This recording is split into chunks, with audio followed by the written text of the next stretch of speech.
आज 20 तारीख है। सुबह से मौसम पैक था। अब लगभग मेरे ख्याल से टाइम हो रहा होगा 8:30 का। और हमने डिसाइड कर लिया था कि चाहे कुछ भी हो आज ऊपर जाना है, वेदर कैसा भी हो लेकिन ऊपर ज़रूर जाना है।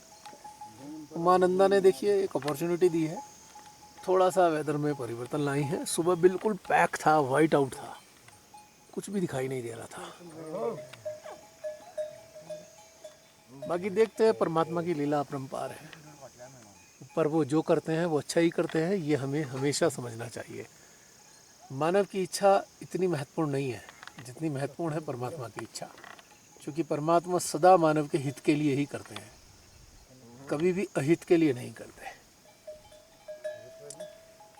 वो सीधे साधे भोले वाले मानवों के रक्षक हैं और उन्हें प्रेम करते हैं।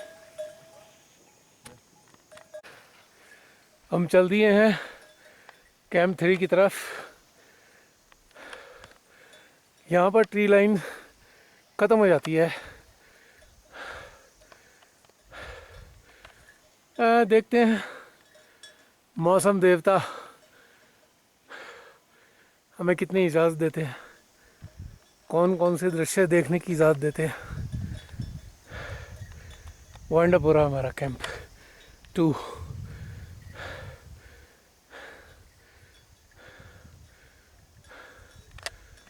एक शेफर्ड्स डॉग हमारा स्वागत कर रहे हैं।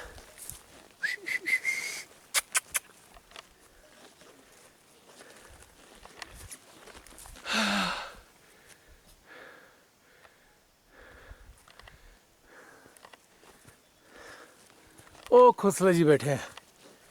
आज इन्होंने डिसाइड किया है थोड़ा सा रास्ता बिना घोड़े के तय करेंगे।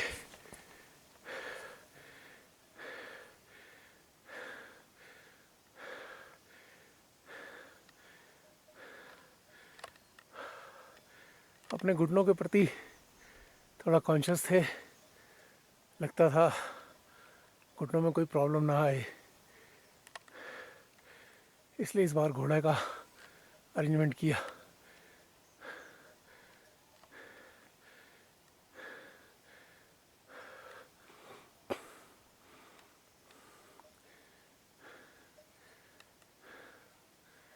बादल फिर गिरने लगे हैं।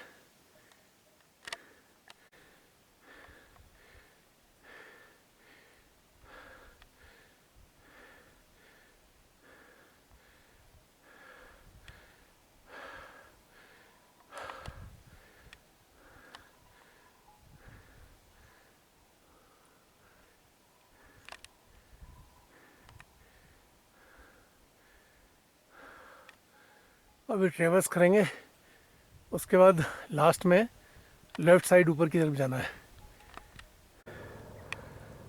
Choppers flights are going on in this weather too. May be that side weather will be clear.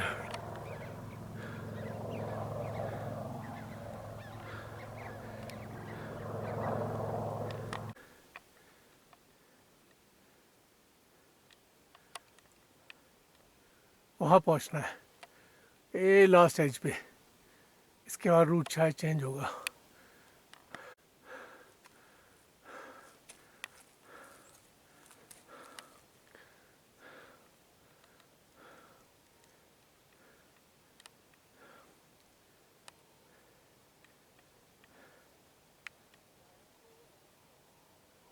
वो तैयार कर रहे हैं घोड़े।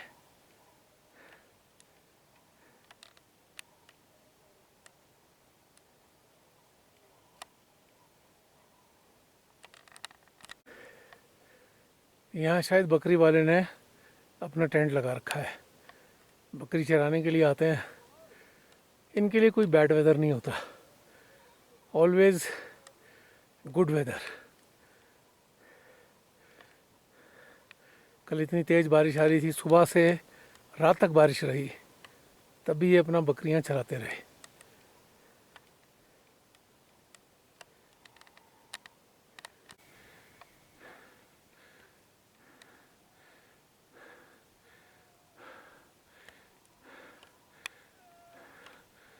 ए,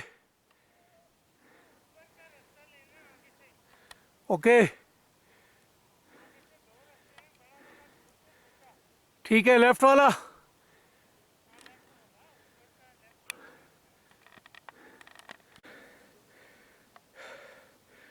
लगभग 12,500 फीट की हाइट से भी वो स्थान दिख रहा है जहाँ पे हमने गाड़ी छोड़ी थी।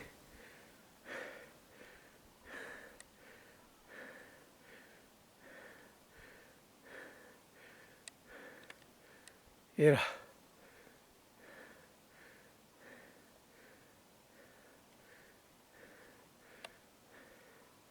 यहाँ प्रदीप की दुकान है जो हमारा कुक है, और ये वो ब्रिज जो पार करके हम आए थे।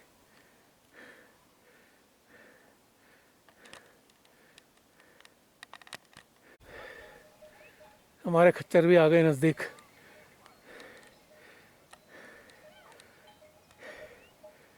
इनकी 3 गुने से भी ज़्यादा स्पीड है हमारे से।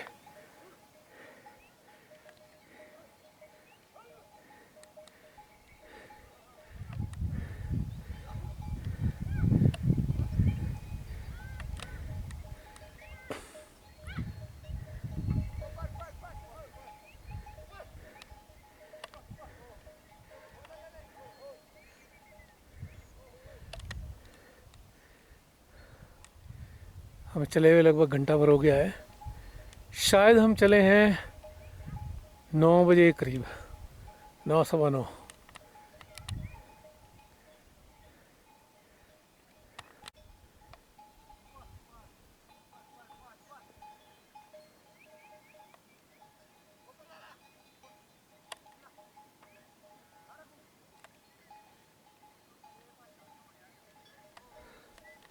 ये हमें अभी ऊपर ही ऊपर जाना है।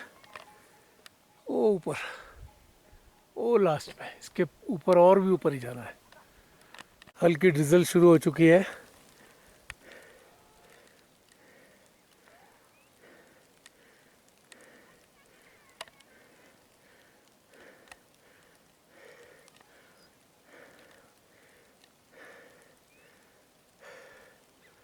देखें आगे वेदर कैसा रहता है। हमें तो ये वाइट आउट हो गया है, हल्की हल्की ड्रिजलिंग भी चालू हो चुकी है। लगता है थोड़ा थोड़ा रहेगा ऊपर कैंप तक। आ गए हमारे खच्चर।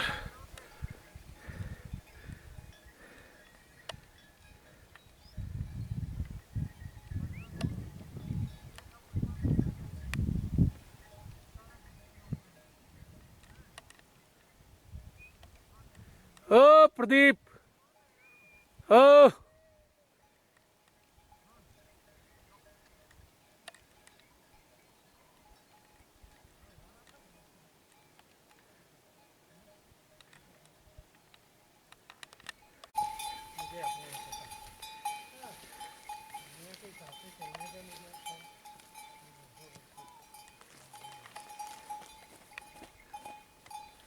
चलिए सर।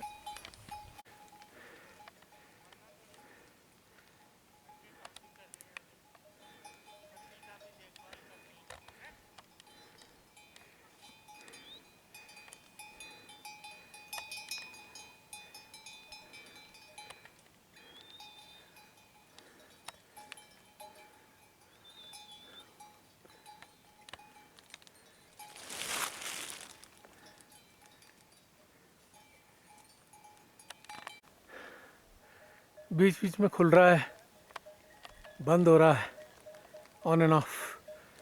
और ये जो फ्लावर्स वाला रास्ता है, इसमें से गुजर के हम आए हैं।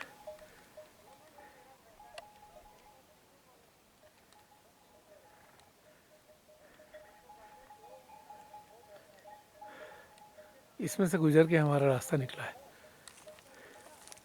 वो सड़क नीचे बिल्कुल क्लियर है वेदर।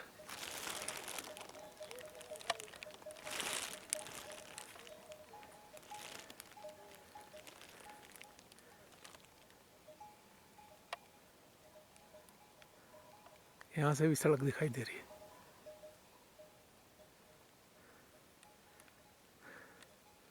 3800 मीटर से भी। और हमारा जो थर्ड कैंप है लगभग 4100 मीटर पे है।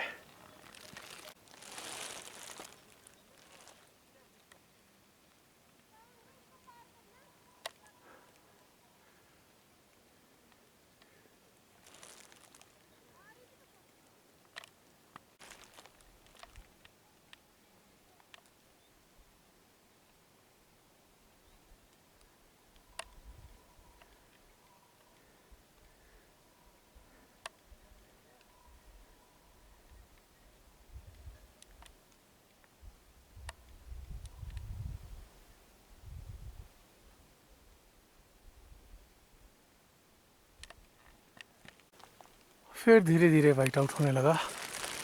वैली क्लाउड्स ने आकर फिर घेर लिया। 20-30 मीटर की विजिबिलिटी रह गई है। अभी होगा शायद 1 घंटे का रास्ता आगे ऊपर। बाकी घोड़े वगैरह सब आगे जा चुके हैं। जिंदगी की सच्चाई ये है, कोई माने या ना माने, जो जीवात्मा है यानी सोल है, उसकी यात्रा एकाकी ही होती है। आप लाख कितने भी लोगों के साथ चलो, एक समय बाद सभी लोग अपने अपने टेम्परामेंट के मुताबिक अपने अपने पेस पर अकेले ही चल रहे होते हैं। यही ज़िंदगी की सच्चाई है, कोई माने या ना माने। साथ का तो हृदय के जुड़ाव का एहसास होता है। जो साथ है वास्तव में वो हृदय का जुड़ाव है। वैचारिक भिन्नता हो सकती है और विचारों पर आधारित हमारा टेम्परामेंट हो सकता है। टेम्परामेंट खराब भी हो सकता है, टेम्परामेंट अच्छा भी हो सकता है। जिसकी जैसी परवरिश उसका वैसा टेम्परामेंट। परवरिश है, सराउंडिंग है, जीवन जीने का मौका है, ये सारी चीज़ें मिलकर इंसान का टेम्परामेंट डिसाइड करती हैं। सबका इंडिविजुअल होता है। बहुत से लोगों के अंदर समस्या हो जाती है। बहुत से लोग सांसारिक स्तर में बहुत कुछ पढ़ कर जानते हैं और एक कॉम्प्लेक्स पैदा हो जाता है जिसे कहते हैं सुपरिटी कॉम्प्लेक्स। बेसिकली सुपरिटी कॉम्प्लेक्स जो है इन्फिनिटी का ही हिस्सा है, बाई प्रोडक्ट है। Superiority is the by product of infinity. किसी के भीतर कहीं कुछ इन्फीरियर है, उसी को कैमोफ्लेज करने के लिए वो तथाकथित सुपरिटी का आवरण ओढ़ता है और सदा स्वयं से भागता है, खुद से ही भागता है। इंसान खुद को ही स्वीकार नहीं करता। यही ट्रेजेडी है एनलाइटेंड पर्सन में और एक आम इंसान में। यही अंतर है कि एनलाइटेंड हर चीज़ को स्वीकार करता है और आम इंसान स्वयं को भी स्वीकार नहीं करता, स्वयं की वीकनेसेस को भी स्वीकार नहीं करता, भागता है अपने आप से। अवेकनिंग के रास्ते पे चलने वाले लोगों के साथ में यही चीज़ आती है कि उनको स्वयं का सामना करना होता है और स्वीकार करना होता है। यही एनलाइटनमेंट का प्रोसेस है। हमारे भीतर हमारी आत्मा हमारी सबसे बड़ी मार्गदर्शक होती है। कितना सुंदर वातावरण है। हे माइटी हिमालय, थैंकफुल हैं आपने अपनी गोद में विचरण करने का हमें मौका दिया। न जाने कितने पूर्व जन्मों के पुण्य कर्मों का प्रताप परिणाम हमें मिला जो आपकी गोद में हमें स्थान मिलता है। समय समय पर आप बुलाते हैं, हम आते हैं। आप भी हमारा मार्ग प्रशस्त करते हैं, आगे का चलते हैं।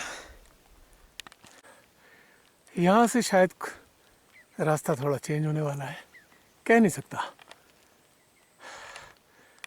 जिंदगी के हर मोड़ पर पता नहीं होता क्या सामने आने वाला है।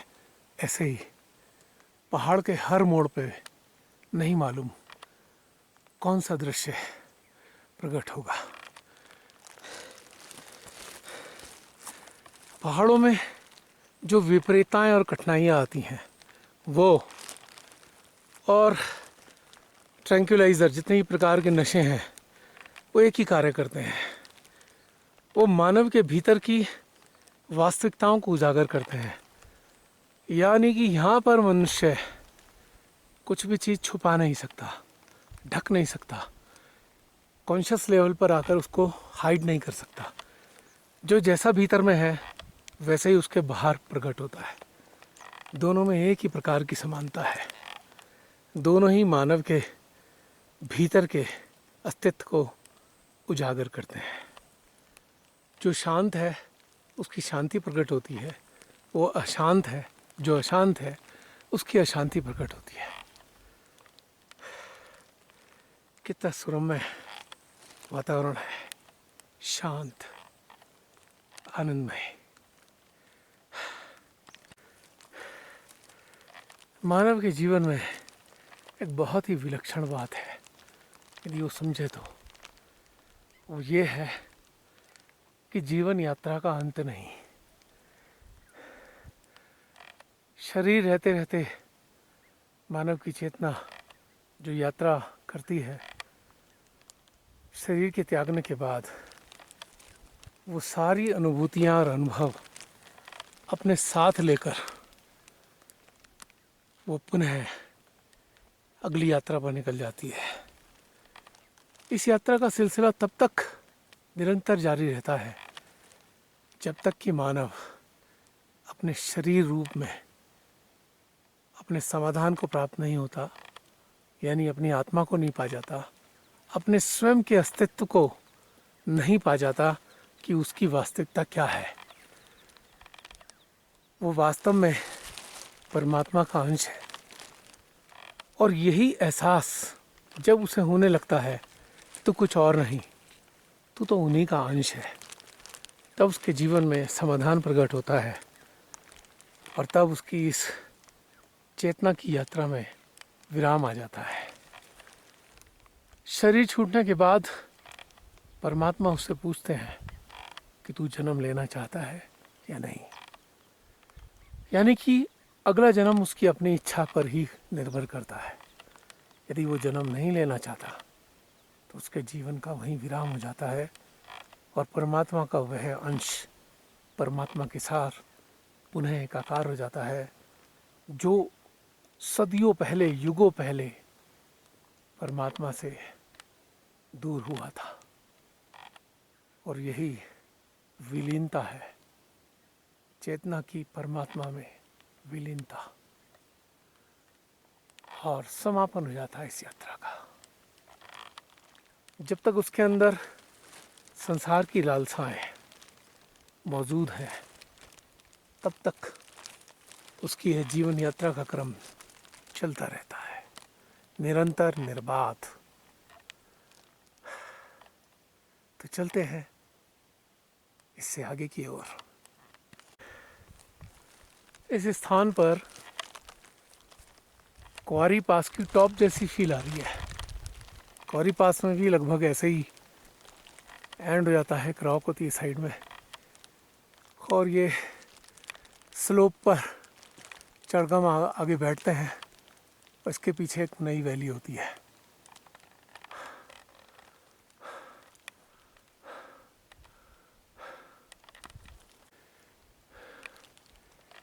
यहाँ थोड़ा बोल्डर्स दिखाई दे रहे हैं।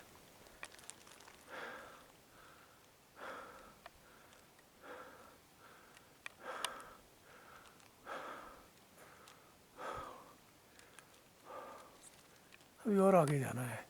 वो शायद जो रिज दिखाई दे रहा है, इस रिज के पीछे पहुंचना है शायद, आई एम नॉट श्योर।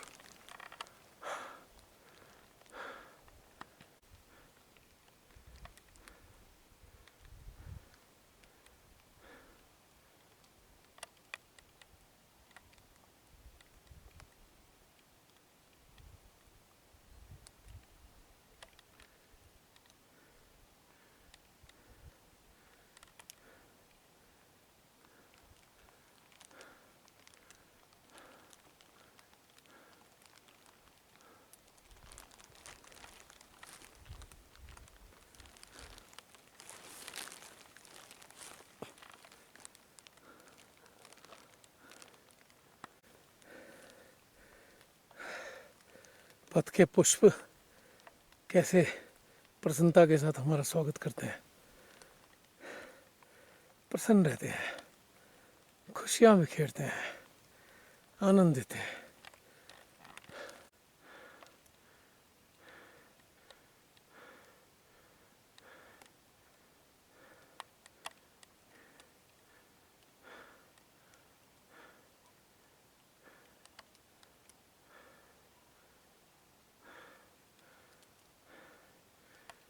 मनुष्य को संदेश देते हैं हर हाल में प्रसन्न रहना चाहिए।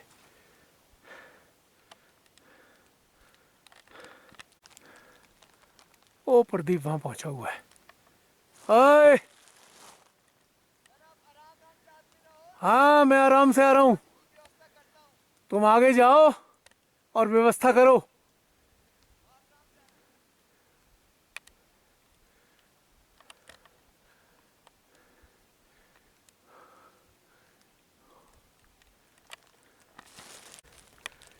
हाँ, वैली क्लाउड्स फिर से आने लगे।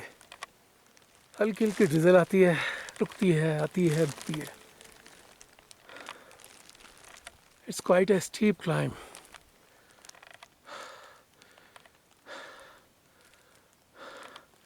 From the last road head, very steep climb, 45 to 60 degree gradient.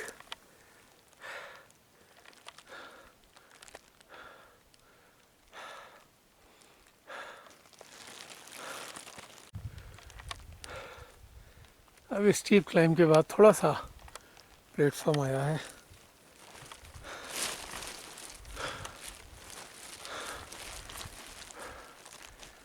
ये जो बोल्डर एरिया है ये पहचान है, इसके बाद थोड़ा सा प्लेटफॉर्म आता है। पूरा रॉकफॉल एरिया।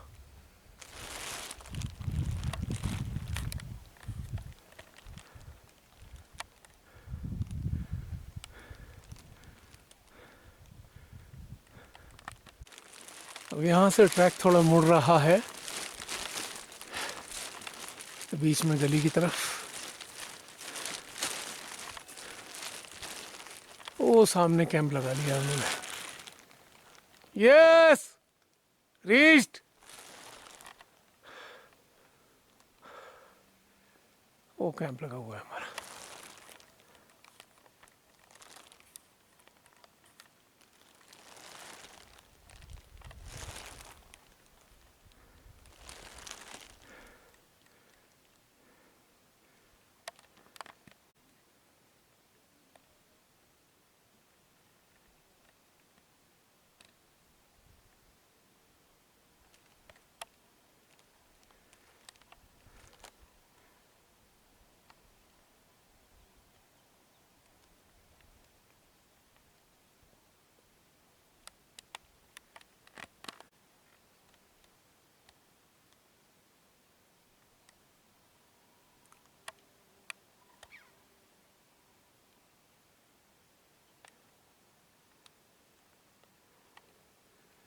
और है हमारे टेंट।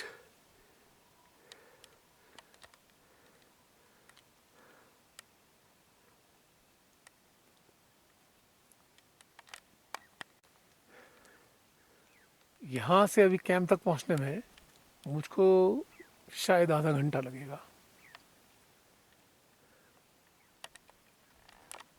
बहुत सुंदर एरिया है, beautiful site. Sainjdhar camp number 3। Altitude 4100 से ज़्यादा, 4100 मीटर से ज़्यादा। यहाँ तक अभी लगभग 12:30 बजे का टाइम हुआ है और मुझे उम्मीद है शायद मैं 9 बजे के करीब चला था। हमारे मोबाइल बंद थे, जिससे एग्जैक्ट टाइम का तो नहीं पता, लेकिन 700 मीटर की जो क्लाइंब थी उसमें अप्रोक्स इतना ही टाइम लगना था। इस वैली से अच्छी खासी ठंड आ रही है, हवा आ रही है, विंड चिल फैक्टर बढ़ रहा है। ऑयली क्लाउड्स भी आ रहे हैं साथ साथ।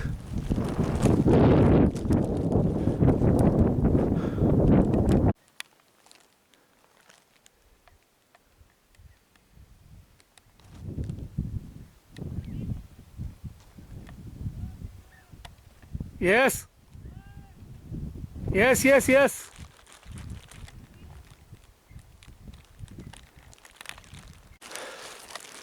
एक बजकर 3 मिनट हुए हैं और मैं थर्ड कैंप पहुंच गया, सैंसधार कैंप।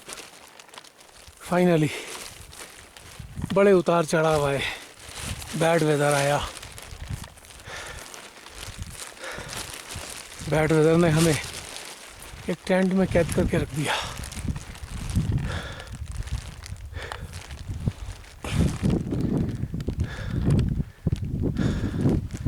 फिर भी परमेश्वरी की कृपा से, मां नंदा की कृपा से हम यहाँ तक आ गए।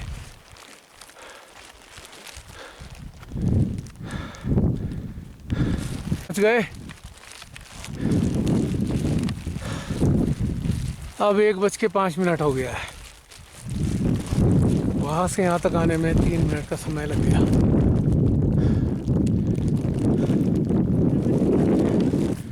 मेरे ख्याल से 9 का टाइम होगा।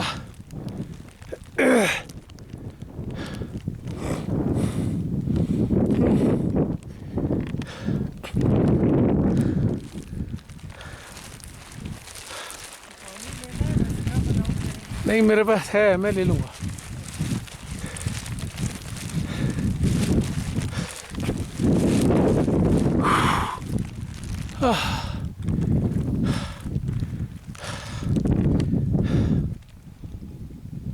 कितना है? 4100? ये है 4200 कुछ। अच्छा, 4200 कुछ है ये। वो था 4100। अच्छा, नीचे। ये है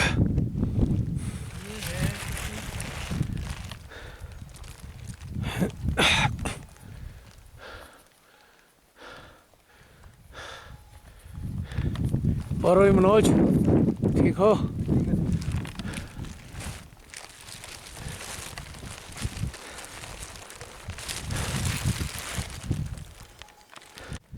तो ये कैंप है हमारा 4230 मीटर।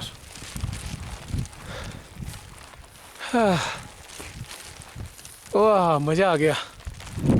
मज़ेदार ट्रैक।